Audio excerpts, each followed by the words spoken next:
It was supposed to be just another celebrity scandal, another headline that would pass like the rest. But what's unfolding inside that Manhattan courtroom isn't just tabloid fodder anymore. It's one of the most disturbing, high-profile legal battles the entertainment world has seen in decades. Sean "Diddy" Combs, a man once celebrated for defining hip-hop culture and building an empire that spanned music, fashion, and media, now stands at the center of a sex trafficking and racketeering case so dark, it's shaking the very foundation of the celebrity elite. This isn't just about a few rumors or a scorned ex. This is about hidden tapes, anonymous witnesses, untraceable money, and an underworld of power, control, and silence. And if what prosecutors are saying is true, this trial could be the beginning of the end for one of the music industry's most powerful figures. It started with whispers, rumors of extravagant parties, high-profile escorts, and NDAs that could choke a small nation.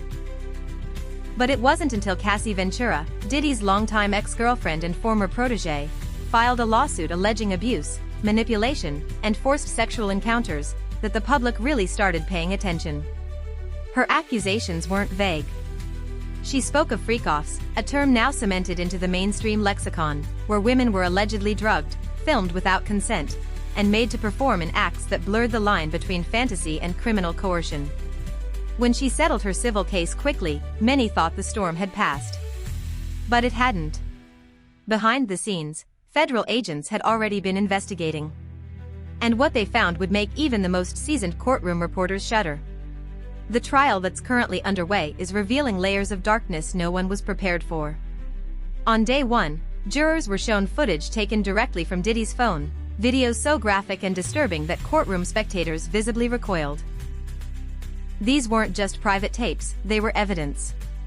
Evidence of orchestrated gatherings where drugs were allegedly supplied to women, where cameras rolled from multiple angles, and where Cassie and at least one anonymous witness, now dubbed Jane, claimed they were forced into situations they couldn't escape from. Special Agent Deliasa Penland took the stand to walk the court through what investigators discovered on Diddy's encrypted backups. The videos were time-stamped. The locations were matched.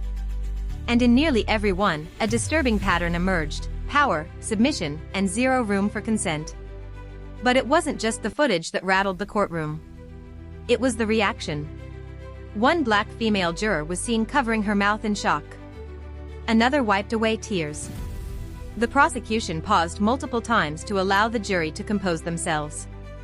The judge, typically cold and composed, issued a rare warning: what you are seeing may be hard to process, but it is necessary. Even members of the press were shaken, some choosing not to report the specific details out of ethical concerns. But behind closed doors, the narrative was clear: Diddy wasn't just hosting wild parties.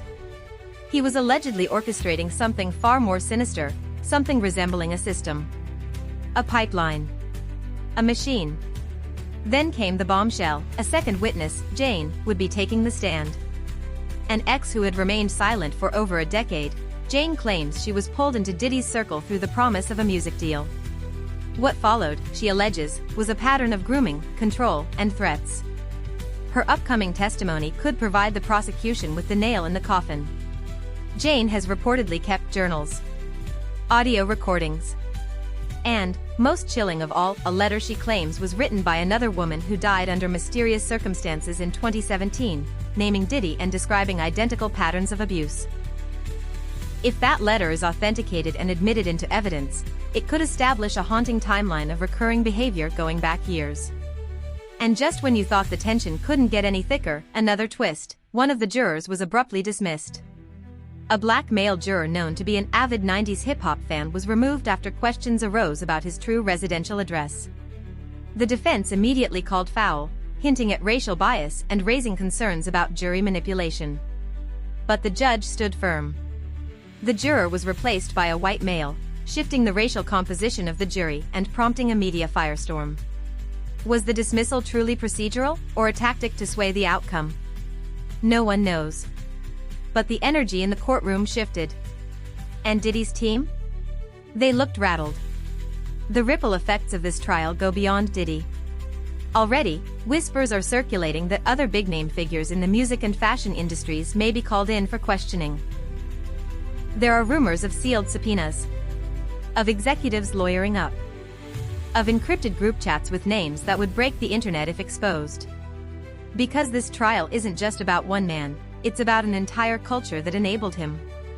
A culture where fame protects the powerful, where NDAs are weaponized, and where victims are often silenced by the weight of celebrity. But now, the walls are cracking. And once Jane testifies, the dam might fully burst. Diddy has maintained his innocence.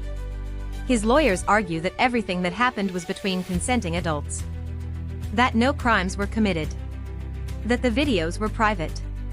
That the allegations are a mix of revenge and ambition. But the public is watching closely, and so is the industry. Artists are pulling collaborations. Brands are going quiet.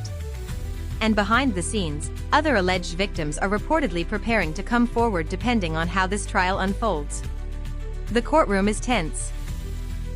Every day brings new revelations, new gasps, new silences.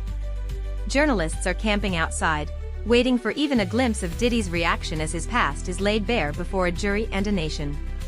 The trial isn't over, but the damage may already be done. No matter the verdict, this case is unearthing something long buried in the entertainment industry, the unchecked power of moguls, and the human cost of silence. If what these women are saying is true, Diddy's empire wasn't built on music alone, it was built on fear, control, and secrecy. And now, for the first time, the world is hearing their side. If you want the full story as it unfolds, don't just scroll past, subscribe now, turn on that bell, and we'll keep bringing you the courtroom drama, the witness testimony, and the bombshells as they drop. The Diddy trial is far from over, and what's coming next could change Hollywood forever.